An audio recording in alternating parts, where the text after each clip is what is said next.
മക്കത്തെ മംഗല്യരാവ് എന്ന പാട്ട് സോഷ്യൽ മീഡിയയിൽ തരംഗമായിരിക്കുകയാണ്. കഴിഞ്ഞ കുറച്ചു ദിവസങ്ങളായി യൂട്യൂബ് ചാനലുകളിലും ഇൻസ്റ്റഗ്രാം റീൽസുകളിലുമാണ് പാട്ട് ശ്രദ്ധ നേടിയിരിക്കുന്നത്.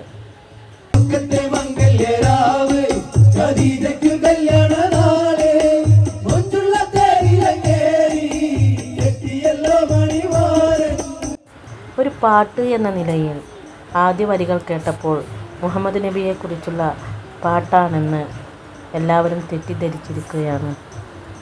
എന്നാൽ ശരിക്കും ഇത് വാവരെക്കുറിച്ചുള്ള ഒരു പാട്ടാണ്.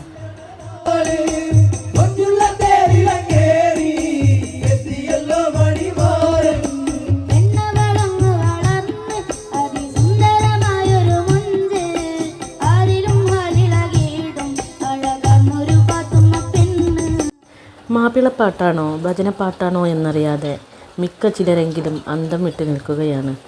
തൃശ്ശൂർ എടവിലങ്ങ് ഹരിശ്രീ ഭജന സംഘം അയ്യപ്പ വിളക്കിന് സ്കൂൾ വിദ്യാർത്ഥിയായ അനന്തജ്യോതിയുടെ നേതൃത്വത്തിൽ ഒരു കൂട്ടം കലാകാരന്മാർ പാടിയതാണ് എത്ര കേട്ടാലും മതിവരാത്ത ഈ പാട്ട്.